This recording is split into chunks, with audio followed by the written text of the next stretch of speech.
sebagainya, itu adalah Anda harus merenungkan suta-suta yang Anda baca. Hati-hati kalau kau ketemu satu nada, nadanya begini. Anicawata samkara upada yadamino upacipwa niru janti desa upa samo suko. Pernah dengar nada ini? Pernah baca? Kalau kau sampai ketemu nada ini, parita ini, maka selesailah hidup.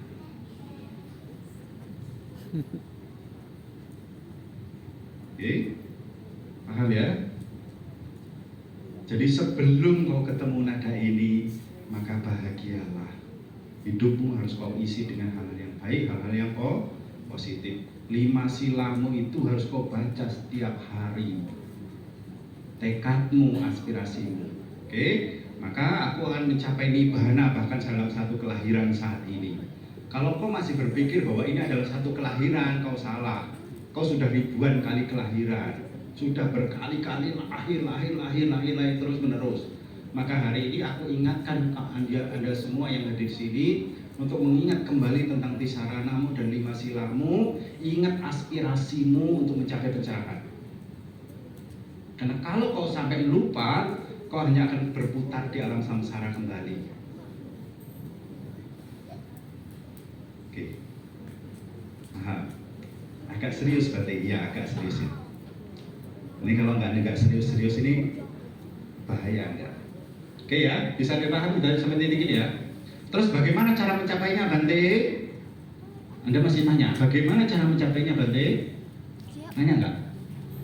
Hah? Masih nanya? Caranya bagaimana, Bante, untuk mencapai pencerahan menjadi Buddha? Anda nyimak enggak dari apa? Nyimak enggak?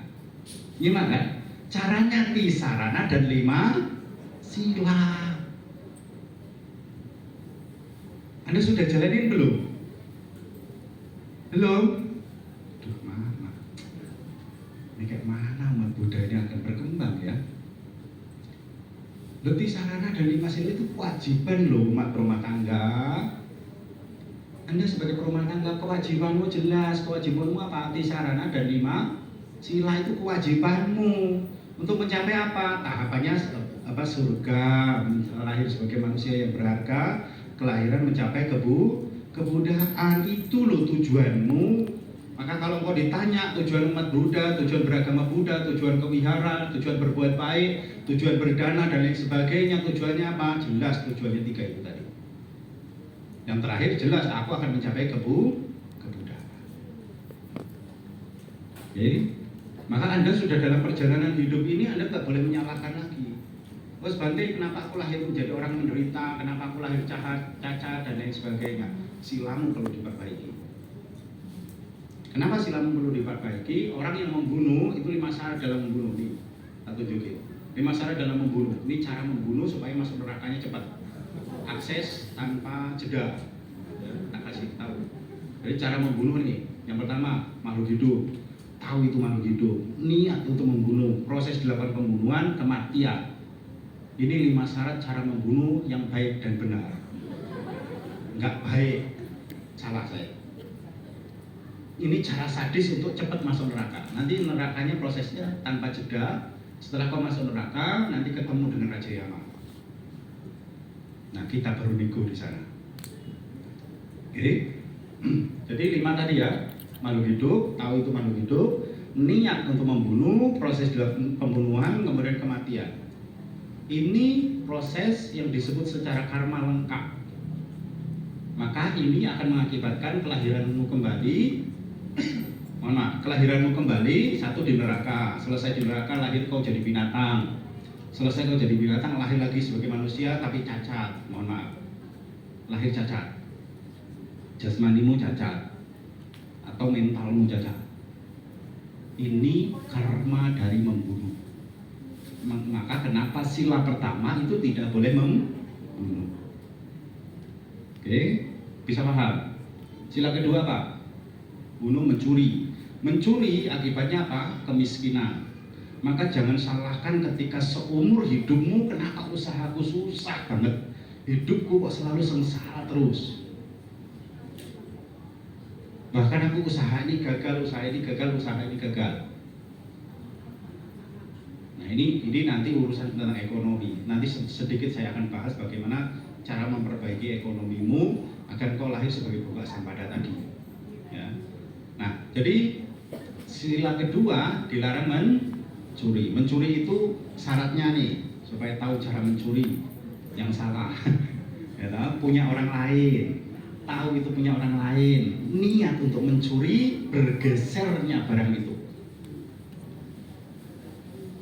Barangnya pindah tempat, sempat syarat. Itu sudah disebut mencuri. Akibatnya apa mencuri? Akibatnya adalah kemiskinan, selalu kehilangan. Maka wajar. Ternyata kalau kau tiba-tiba kehilangan pasanganmu ditikung orang lain, maka kau adalah pencuri kehidupan masa lampau. Kan sebelum janur kuning melengkung, siapapun boleh menikung. Anak muda suka bahasanya begitu. Ya. Nah, kalau kehilangan tanpa sebab, kenapa kok tiba-tiba kehilangan? Ini sebabnya adalah ditelusuri secara karma. Ini akan ketemu namanya sila kedua, mencuri. Oke, bisa paham? Kemudian kita kupas tadi yang ketiga, membunuh, mencuri, berbuat asusila. Berbuat asusila, syaratnya apa? Makhluk hidup. Ya, yang kedua, lawan jenis. Oke. Kemudian proses apa? Menginginkan, muncul nafsu, keinginan untuk menikmati. Kemudian diproses, kemudian menikmati itu. Dua lawan jenis. Berarti berapa syaratnya? Lawan jenis, tahu itu lawan jenis, niat untuk melecehkan, proses dilakukan pelecehan dan pelecehan. Oke lah, 5 saja. Kau renungkan ini baik-baik, khususnya wahai para cewek, para cowok, anak-anak muda. Ingat ya, kau renungkan ini dengan baik-baik. Karena ini loh yang mengakibatkan engkau menyukai sesama jenis. Wanita suka wanita, pria suka pria. Ya, bahasanya apa? Istilahnya? Jeruk makan jeruk. Ketelun nggak itu? Nah, ini loh akibatnya. Hati-hati. Kalau saat ini kau dalam posisi ini, kau harus memutuskan karma ini. Jangan sampai kau langgar. Kalau tiba-tiba muncul hati nuranimu untuk menyukai sesama jenismu, kau harus putuskan. Karena kalau kau tidak putuskan saat satu kelahiran ini dengan pengetahuan dharma yang kau dengarkan hari ini, maka selesailah hidupmu, kau akan lahir lagi di alam neraka dan penderitaan. Di zaman Buddha, ingat, karma itu tidak hanya selesai dalam satu kelahiran. Hati-hati. Waktunya masih cukup? Masih ya? Waktunya masih. Oke. Saya ambil satu kisah di zaman Buddha itu ada seorang seorang pemuda yang lahir ganteng. Kemudian lahirnya ganteng, kemudian sok-sokan nih. Hati-hati, wahai orang ganteng. Oke, mami buat dana pada nikah ini. Saya harus hati-hati Pak. Nah, kenapa? Tiba-tiba orang ini mentang-mentang dia ganteng, punya kekayaan dan lain sebagainya, dia melihat tetangganya punya istri cantik. Otak nakalnya sudah mulai bekerja. Maka disiapkanlah dana kenakalannya. Tahu kan laki-laki dana kenakalan? Kemudian dia mulai kontak-kontak si tetangga. Karena dia selalu berpikir rumput tetangga lebih hijau daripada rumput sendiri. Karena rumput sendiri nggak pernah dirawat, tetangganya dirawat. Transfer tiap bulan. Maka apa yang terjadi? Terjadilah satu perselingkuhan, dan begitu perselingkuhan ini terjadi, dia meninggal dunia, ya, lahir lagi, mohon maaf, dia menjadi seekor binatang. Dia menjadi monyet, Kemudian monyet ini berantem, rebutan betina, bahasa Palembangnya rebutan betino. Nah, waktu rebutan ini mohon maaf, waktu digigit, saling gigit, kebetulan monyet betina jantan ini kena gigit, maaf, bagian kemaluannya. Jadi waktu kegigit itu bagian kemaluannya sampai telur-telurnya hilang. Maka selesailah dia si monyet ini ketemu nada Nicawata Sangkara tadi. Belum selesai di situ, dia meninggal dunia setelah jadi monyet, dia lahir lagi di alam neraka. Selesai di alam neraka, ya kan? Ingat ya, ngomong-ngomong masalah neraka, saya infokan dari alam neraka bahwa serius loh. Saya infokan dari alam neraka bahwa ini orang dalam kan? Anda percaya nggak kalau saya orang dalam? Alam neraka itu beruntung Anda kalau meninggal dunia sebagai seorang Buddhis masuk neraka. Begitu nanti Anda masuk neraka, ternyata info dari sana neraka itu tidak kekal. Jadi tidak selamanya Anda akan di alam neraka. Mau karmamu begitu berat sekalipun, berkalpa-kalpa kau di alam neraka, ini juga akan berakhir. Ternyata untungnya di alam neraka tidak ada batas waktu. Berarti panjang pendeknya itu tidak ada batas waktunya. Kalau alam surga itu dibandingkan alam manusia 100 tahun, alam surga itu baru setengah hari. Usia 100 tahun alam manusia dibandingkan alam surga yang paling bawah saja di atas kita itu setengah harinya alam dewa. Kalau perhitungan kita sudah 100 tahun. Neraka nggak ada catatan, informasi dari sana nggak ada catatan panjang pendeknya, nggak ada. Jadi nggak ditentukan, bisa lama bisa cepat di alam neraka. Itu sedikit info dari alam neraka. Nah kemudian balik ke tentang kelahiran tadi. Begitu selesai dari alam neraka, dia lahir lagi, mohon maaf, dia menjadi anjing. Lahir lagi sebagai anjing, kemudian dari anjing ini, mohon maaf, dikebiri. Tahu dikebiri? Supaya nggak punya anak, dikebiri. Maka hati-hati. Berarti kalau kau punya binatang peliharaan, terus kemudian dikebiri, berarti bisa jadi itu kelahiran masa lampaunya adalah manusia yang melakukan tindakan asusila. Pas kebetulan pas dikebiri, mohon maaf, pesonya meleset, kena sama telur-telurnya, hilanglah telur dua itu, harta yang berharga bagi laki-laki. Perempuan mana ngerti masalah ini. Begitu kepotong apa yang terjadi, dia meninggal dunia, lahir lagi di alam neraka. Nah di titik alam neraka inilah 10 menit lagi ya. Tenang saja, masuk alam neraka nih 10 menit lagi. Selesai dari alam neraka ya, dari alam neraka ini, kemudian dia lahir lagi menjadi manusia karena dia mengingat dia pernah mempersembahkan bunga kepada seorang arahat. Dia lahir lagi, waktu di neraka ini dia pengingat bahwa dia pernah mempersembahkan bunga kepada seorang arahat. Dia lahir lagi sebagai manusia, lahir sebagai wanita, parasnya cantik. Saking cantiknya, tetapi karma buruknya ternyata tidak selesai dari itu. Ya, tidak selesai. Begitu dia jadi wanita cantik, dia waktunya menikah, karena di India itu ada yang menikah muda, ya waktu usia perkawinan dia disuruh nikah. Usia perkawinan 1 minggu dia diceraikan oleh suaminya, dia menjadi janda. Padahal anak orang kaya, saudara harta kekayaan bergelimang. Kemudian setelah 1 minggu, si bapaknya ini karena di India itu malu kalau punya anak janda, maka dia buru-buru cari lagi ya orang yang mau menikahi anaknya, suruh nikah lagi. Seminggu kemudian dia diceraikan lagi. Berarti selama 2 minggu dia 2 kali janda. Ini nasibnya, ya kan? Kemudian karena putus asa, terakhir dia mau bunuh diri. Sebelum mau bunuh diri tersebut, orang tuanya nyari pengemis. Ada pengemis lewat, dipanggil, sini pengemis, kamu datang, kamu nikahin anak saya. Kata bapak mertua, diminta mangkok pengemisnya, diminta topi pengemisnya, baju pengemisnya diminta, kasih baju baru dan lain sebagainya, kamu nikah sama anakku. Begitu sudah menikah, apa yang terjadi? Seminggu kemudian pengemisnya datang. Pak, dia bilang, Pak mertua, kembalikan mangkok pengemis, kembalikan baju pengemisku. Aku lebih bahagia mengemis daripada hidup dengan anak. Sadis enggak? Sakit enggak? Sakit banget. Maka apa yang terjadi setelah itu? Dia balik lagi menjadi pengemis. Kemudian si anaknya ini merasa putus asa, bahkan pengemis pun menolak wajah cantiknya, kekayaannya. Itu akibat apa? Akibat karma masa lalu.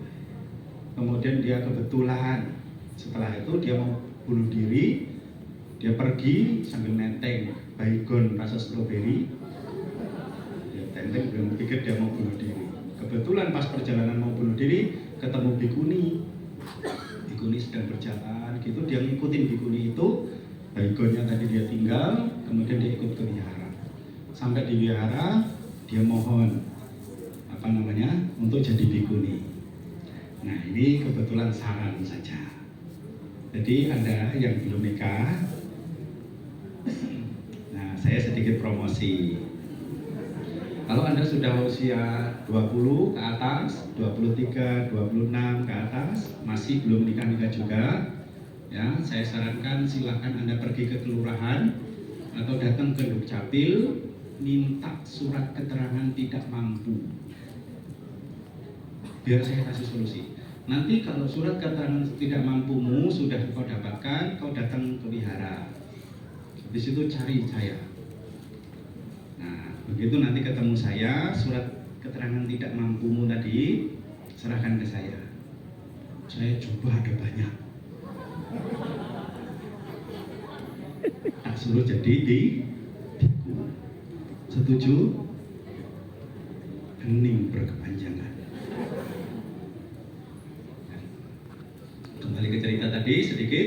Nah, akhirnya cerita tadi, dia singkat cerita dia jadi bikuni, kemudian dia menembus satu pencapaian, dia fokuskan pikirannya ke kelahiran masa lampau. Ketemulah kelahiran sebagai wanita, laki-laki ganteng tadi, kelahiran sebagai binatang tadi, kelahiran di alam neraka tadi, kemudian dia terakhir menembus kesucian. Di situ sudah tidak kembali lagi, dia terus menjadi bikuni. Hati-hati perbuatan asusila. Oke, bisa paham sampai di sini?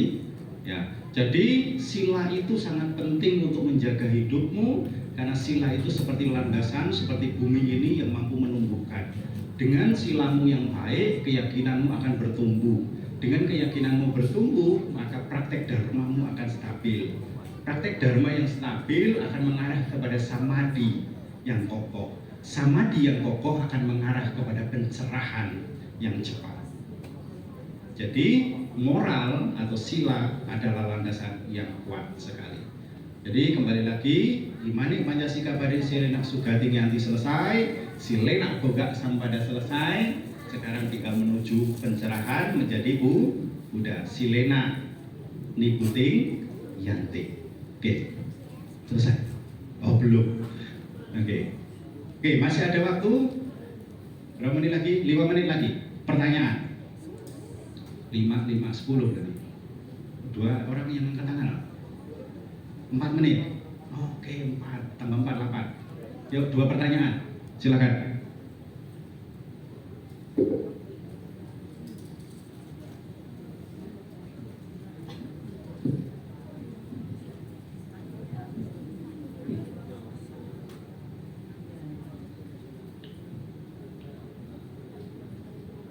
Bagi saudara-saudara semua yang ingin bertanya dipersilahkan.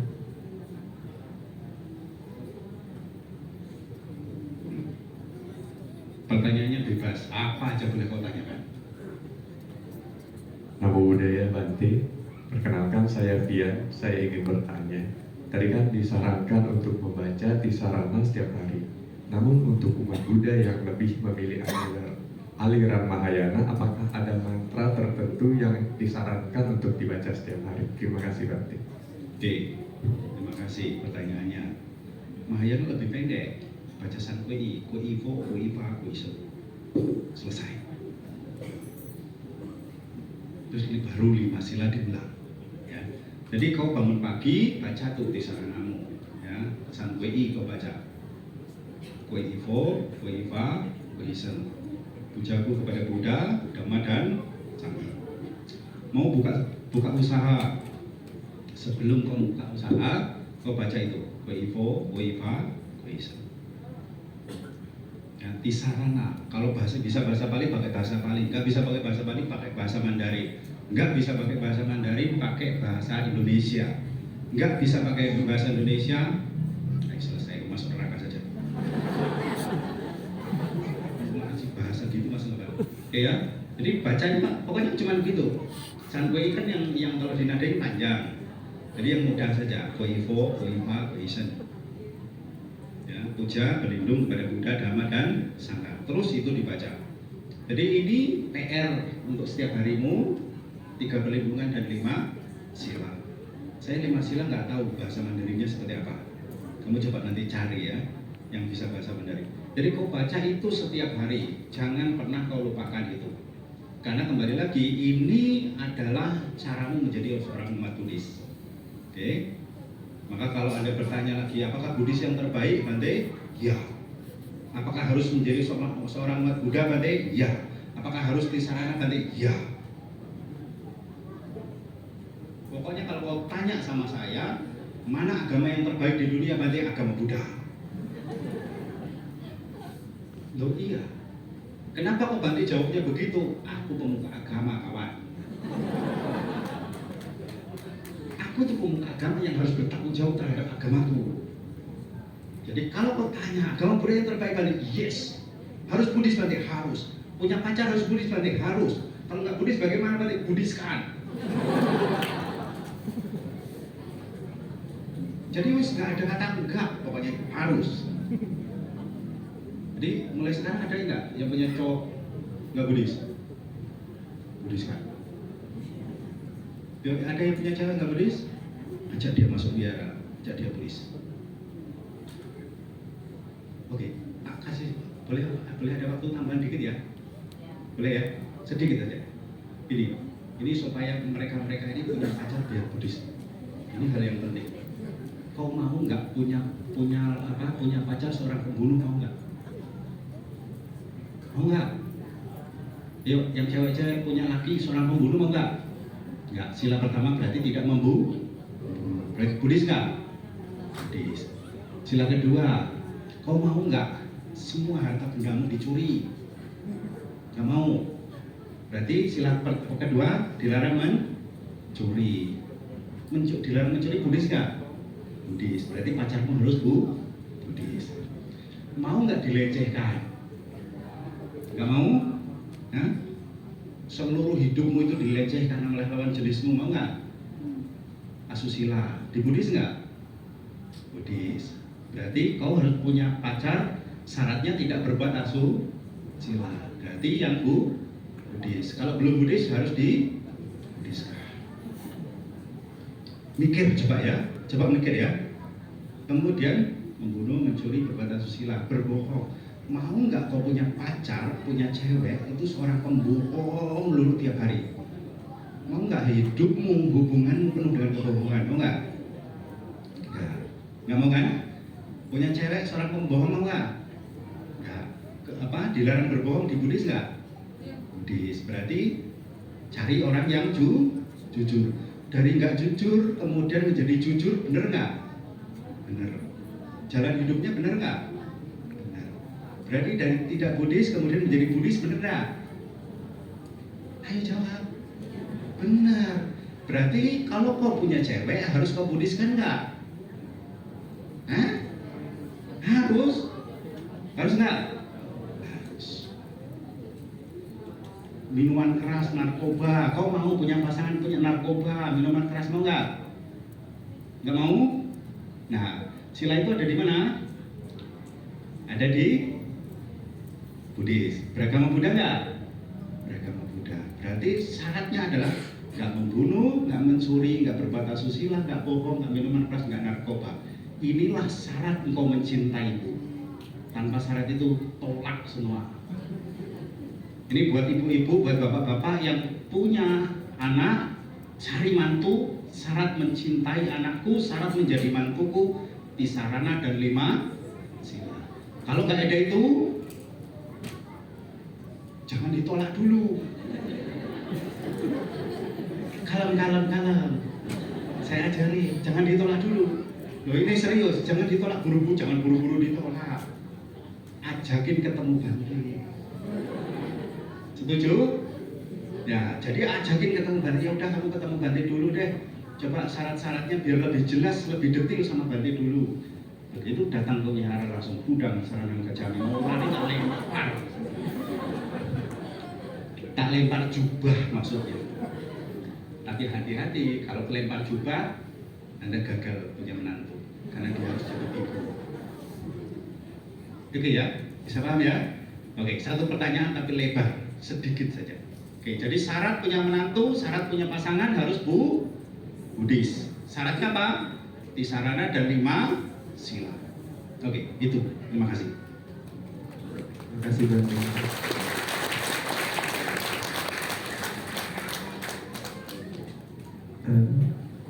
Terima kasih Bante atas sharing dhamanya. Berhubung keterbatasan waktu, kita sudahi sesi tanya jawab pada pagi hari ini nanti.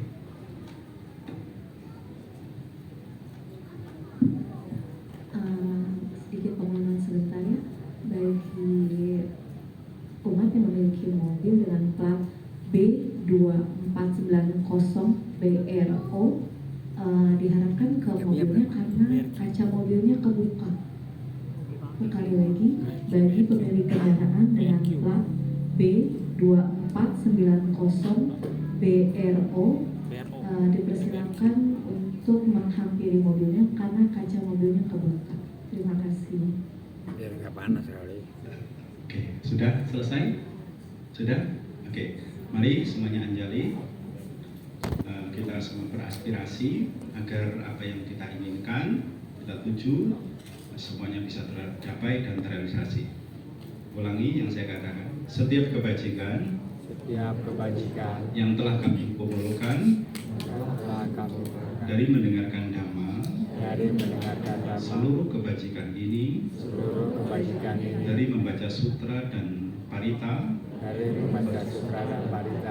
semua kebajikan ini agar lebih cepat membuahkan kesehatan, kebahagiaan, kedamaian, dan kesejahteraan. Dan kami persembahkan semua kebajikan ini untuk kedua orang tua, para guru, sahabat, dan para mendiang. Dengan kebajikan ini kami bagikan dengan adil dan merata kepada semua makhluk hidup. Dengan kebajikan ini agar menjadi aspirasi meningkatnya keyakinan kami kepada Buddha, Dhamma, dan Sangha hingga tercapainya Nibbana. Sadu, sadu, sadu. Terima kasih Bante. Sekali lagi atas pembawaran dhamma pada pagi hari ini. Untuk itu terimalah namaskara dari kami. Umat dipersilakan untuk namaskara.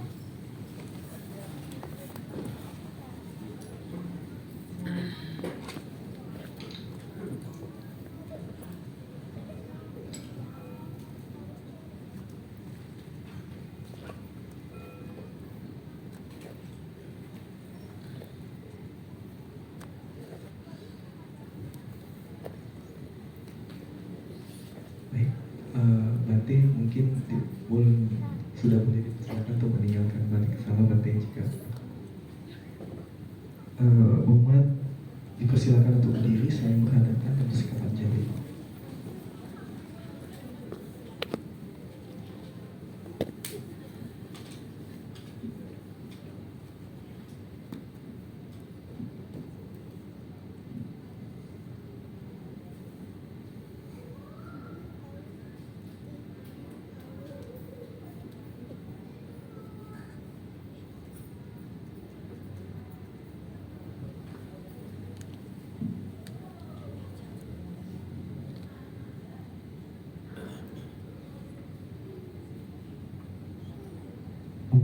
silakan untuk duduk kembali.